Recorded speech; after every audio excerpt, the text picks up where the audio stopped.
एक देहाती सर पे गुड़ की भेली बांधे लंबे चौड़े एक मैदान से गुजर रहा था। एक देहाती सर पे गुड़ की भेली बांधे लंबे चौड़े एक मैदान से गुजर रहा था। गुड़ की खुशबू सुन के भिन भिन करती एक छतरी सर पे मंडराती थी। धूप चढ़ी और सूरज की गर्मी पहुंची तो गुड़ की भेली बहने लगी। मासूम देहाती हैरान था। मासूम देहाती हैरान था। माथे से मीठे मीठे कतरे गिरते थे और वो जीभ से चाट रहा था।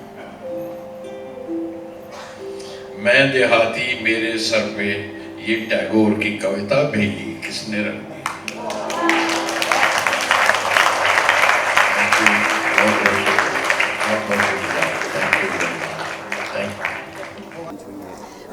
आज बहुत ही स्पेशल मौका है क्योंकि बहुत ही स्पेशल ये ओकेजन है क्योंकि हमारे जनरेशन के लिए टैगोर जी के पोएम्स जो शांतनु और श्रेया और गुलजार साहब ने हमारे लिए पेश किए हैं, I think it's very special क्योंकि आज generation doesn't know of his poetry and Shantanu और श्रेया मेरे बहुत ख़ास दोस्त हैं और गुलजार साहब तो गुरु जी है मिर्ज़िया के वजह से, तो इसीलिए I couldn't have miss this for anything. Tagore ji का जब नाम आता है तो सबसे पहले आपके दिमाग में क्या आता है? तो मतलब सबसे पहले लिटरेचर, मतलब उनके जो पोएम्स है एंड ऑफ कोर्स जो राष्ट्रगीत लिखा है, this is so much that comes with the man, you know, he is somebody we should be so proud of in our country.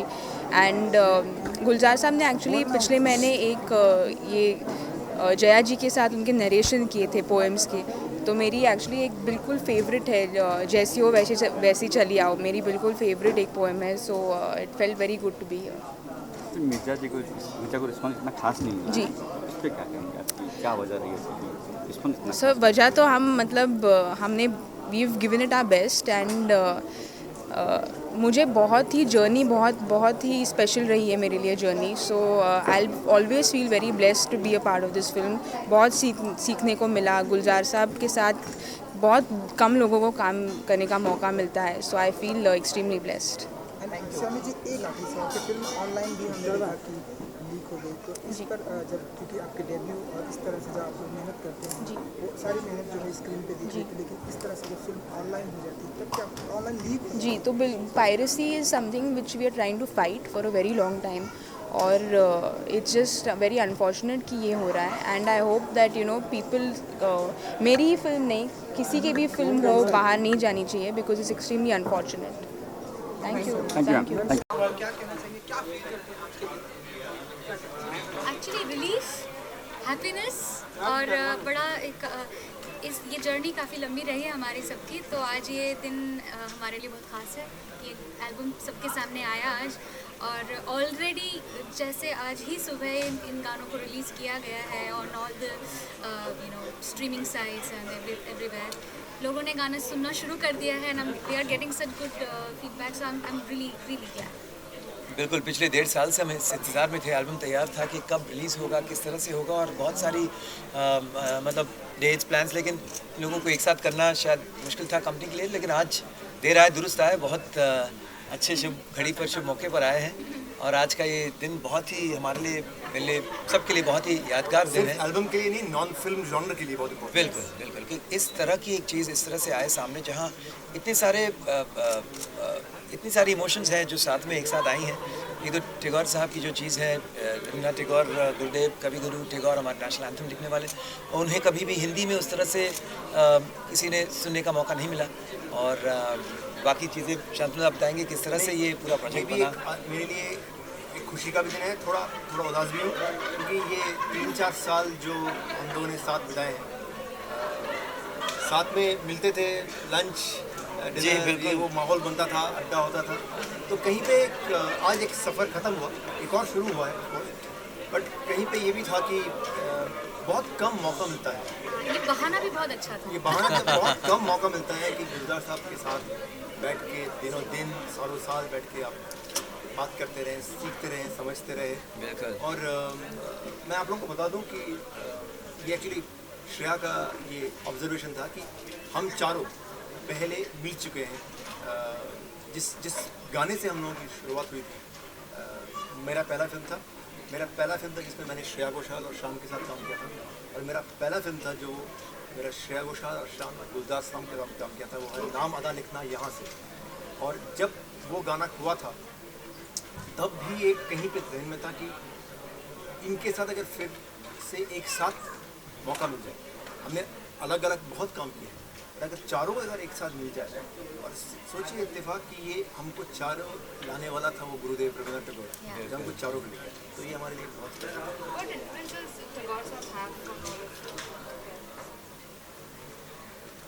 I think Shantanu, of course, we'll start with you.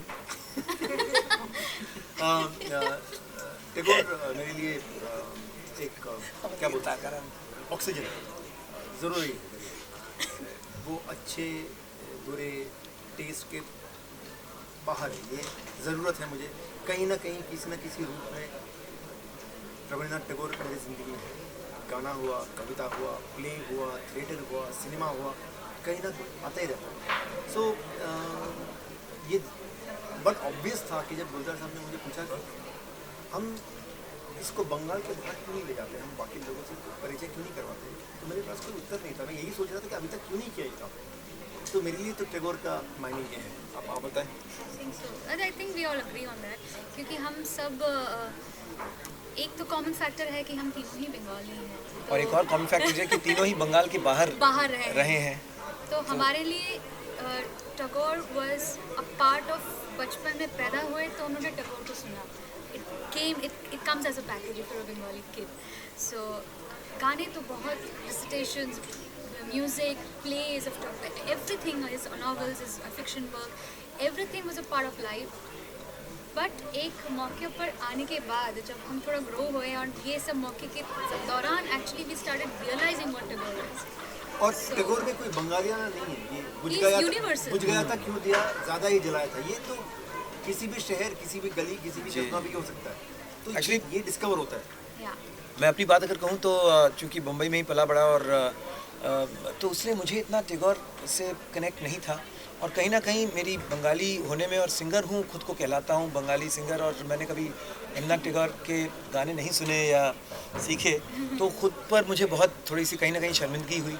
और फिर मैंने उनके album बनाने लगे, और फिर पिछले कुछ 5-6 साल में एटलीस्ट 40 के ऊपर रवींद्र संगीत के गाने गाए। फिर कहीं ना कहीं लगने लगा कि हाँ, अब मैं टैगोर को कुछ हद तक समझ में सगन लगाऊं। फिर किसी ने कहा कि उनके 300 से ज़्यादा तो सिर्फ गीतांजलि के गाने हैं, तुमने 40 गाने गा लिए, तो ऐसा क्या कर लिया।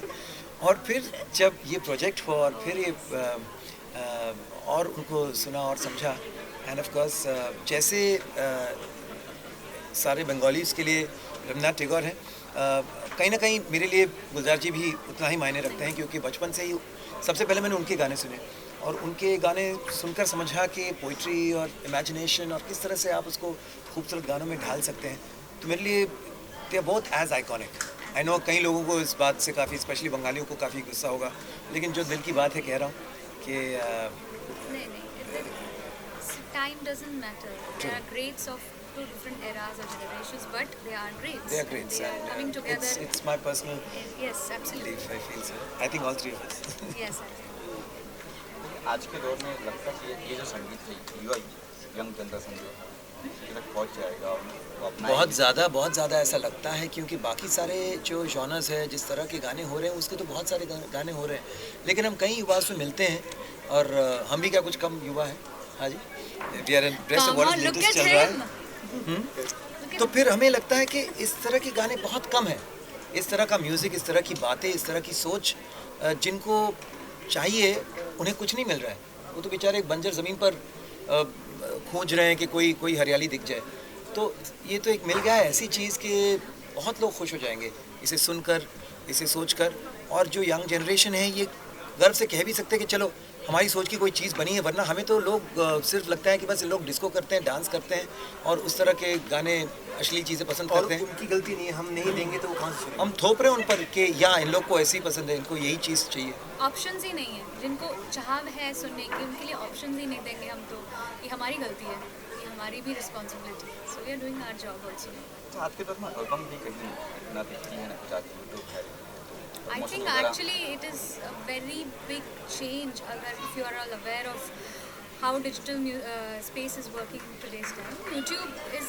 YouTube हो या all these music and streaming sites. आज अगर कुछ काम किसी को पसंद आ जाए और ये पहुंच जाए एक सही वक्त व्यक्ति के पास, वो फैल जाता है वहीं से. So I think this is the right time to do all of this. नहीं, और एक बात हम भी मानेंगे कि शायद एक मतलब किसी टिपिकल जो वीडियोस है बड़े स्टार्स के साथ या फिर उस तरह की कुछ लिरिक्स के साथ कोई चीज़ है, उस तरह का वीडियो है, उसके साथ हम वो लाइक्स या हिट्स के साथ हम कंपेयर नहीं करना चाहते हैं, क्योंकि ये एक बहुत ही एक क्लास चीज़ है, एक एक्सक्लूसिव चीज़ है. लेकिन जिनको ये चीज़ समझ में आएगी या फिर जिनको इस चीज़ की मज़ा जो लेंगे वो कई गुना ज़्यादा मज़ा लेंगे उस चीज़ की. तो हम वो नंबर्स या क्वांटिटी में नहीं है. This is a quality product for a quality listener. और वो समय बताएगा. हाँ समय बताता है. हाँ, कुछ उम्मीद है कहाँ तक रेंज कहाँ तक पहुँच सकता है? कितनी ये उम्मीद कैसे है आपको? शुरुआत है. देखिए हमको ये प्रोजेक्ट करने की चाह थी. सबकी अलग अलग जिंदगियाँ चल रही हैं, सबका अपना अपना कुछ ना कुछ चल रहा है, लेकिन उसमें से वक्त निकाल कर ये एक rather it was a breather. It was like I need to take a breather. Like ये करना है for our own selves and we are doing it for that reason.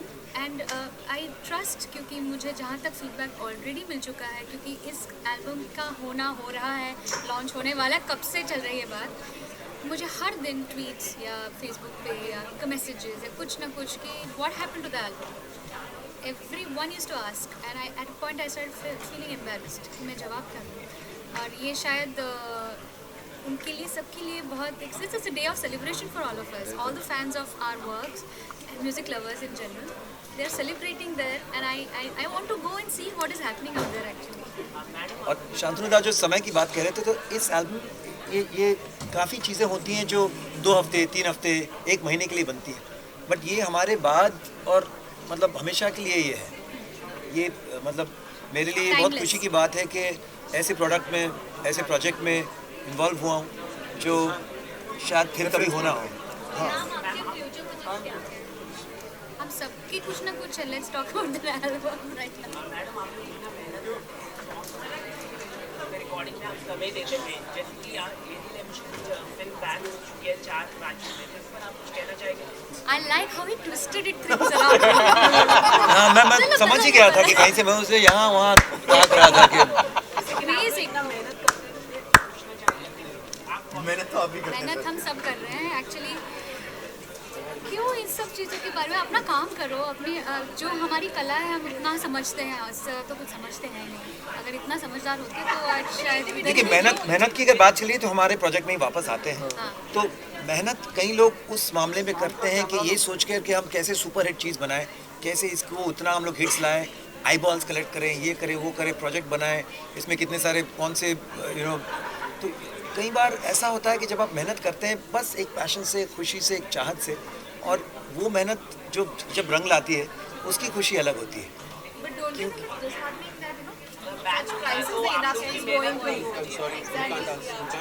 नहीं, लकली हमारे इस प्रोजेक्ट में ऐसी कोई बात नहीं है, ऐसी कोई विषय नहीं है जो बैन हो सकती है. और